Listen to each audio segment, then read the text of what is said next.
সাহরি ও ইফতারে বেশি খেলে দুইটি ক্ষতি হতে পারে এবং মৃত্যুর ঝুঁকি পর্যন্ত হতে পারে যদি আমরা সাহরি ও ইফতারে বেশি খাই।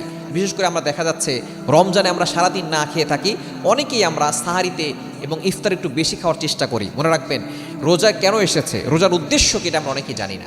রোজা এসেছে যাতে করে আমরা শিক্ষা নিতে পারি অসহায় মানুষরা যারা ক্ষুধার্ত পেট নিয়ে রাতের বেলা ঘুমিয়ে থাকে তাদের কতটা কষ্ট হয়। আল্লাহ পাক রব্বুল আলামিন এই ক্ষুধা বোঝার জন্য আমাদেরকে দিয়েছেন। দুঃখজনক হলেও সত্য, আমরা সারাদিন না খেয়ে থাকি, কিন্তু দিনের বেলা যাওয়ার পরে রাতের বেলা আমরা ইফতার থেকে শুরু করি সাহারি পর্যন্ত এমনভাবে খাওয়া দাওয়া শুরু করি কেমন যেন পুরো পৃথিবী আমরা খেয়ে ফেলবো। এটা করবেন না। আপনি সাহারিতে অল্প খাবেন, ইফতারিতেও অল্প খাবেন। বিশেষ করে সারাদিন রোজা রাখার পরে যদি আপনি ইফতারে বেশি খান, বর্তমানে দেখবেন এই ইফতারে বেশি খাওয়ার কারণে, সাহারিতে বেশি খাওয়ার কারণে অনেকে হার্ট অ্যাটাক করছে। যখন আপনি ইফতারিতে বেশি খাবেন তখন দেখবেন আপনার উপরে চাপ পড়ে যাবে। এই জন্য আপনার এক নম্বর সমস্যা হচ্ছে হার্ট অ্যাটাক বেড়ে যেতে পারে। অধিকাংশ মানুষ ইফতারি করার পরে, সাহারি করার পরে হার্ট অ্যাটাক করতেছে। এই জন্য সাহারি এবং ইফতারে কম খাওয়ার চেষ্টা করবেন, আস্তে আস্তে খাওয়ার চেষ্টা করবেন। যেহেতু আপনি সারাদিন না খেয়ে আছেন, ইফতার একটু কম খাবেন। সাহারিতে আমরা দেখা যাচ্ছে অনেক বেশি পরিমাণে খাওয়ার চেষ্টা করি, কারণ সারাদিন না খেয়ে থাকতে হবে, এই জন্য আমরা বেশি খাই। এই জন্য হার্ট অ্যাটাকের ঝুঁকি বাড়তে পারে। এবং দ্বিতীয় নম্বর, আপনার পাকস্থলীতে সমস্যা হতে পারে।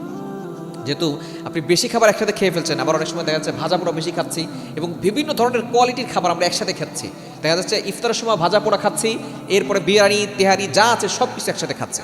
একদিক দিয়ে শরবত যাচ্ছে, খেজুর যাচ্ছে, ফল যাচ্ছে, আবার ওদিক দিয়ে ঝালমুড়ি যাচ্ছে, মুড়ি, এরপরে মশলাযুক্ত খাবার, এরপরে ভাজা পোড়া, সব কিছু একসাথে যাচ্ছে। তো পাকস্থলীর ভিতরে বড় ধরনের সমস্যা হতে পারে, কিডনিতে আপনার বড় ধরনের সমস্যা হতে পারে। আবার দেখা যাচ্ছে আপনার এই সাহারির সময় অনেকে গরুর গোশত এই পরিমাণ খায়, আপনি খাবেন অল্প অল্প খান, কিন্তু দেখা যাচ্ছে যে বেশি খাওয়ার কারণে আপনার হার্ট অ্যাটাকের ঝুঁকি বাড়তে পারে, এমনকি মৃত্যুর ঝুঁকি পর্যন্ত হতে পারে। এবং দ্বিতীয় নম্বর, পাকস্থলীতে সমস্যা হতে পারে। এজন্য সুস্থ থাকতে চাইলে কম খাবেন। কম খেলে মানুষ মরে না, বেশি খেলেই মানুষ অসুস্থ হয়ে পড়ে এবং মৃত্যুর ঝুঁকি বাড়ে। এজন্য কম খাবেন, সুস্থ থাকবেন, ভালো থাকবেন, রোজাও আপনি সুন্দর করে রাখতে পারবেন ইনশাআল্লাহ।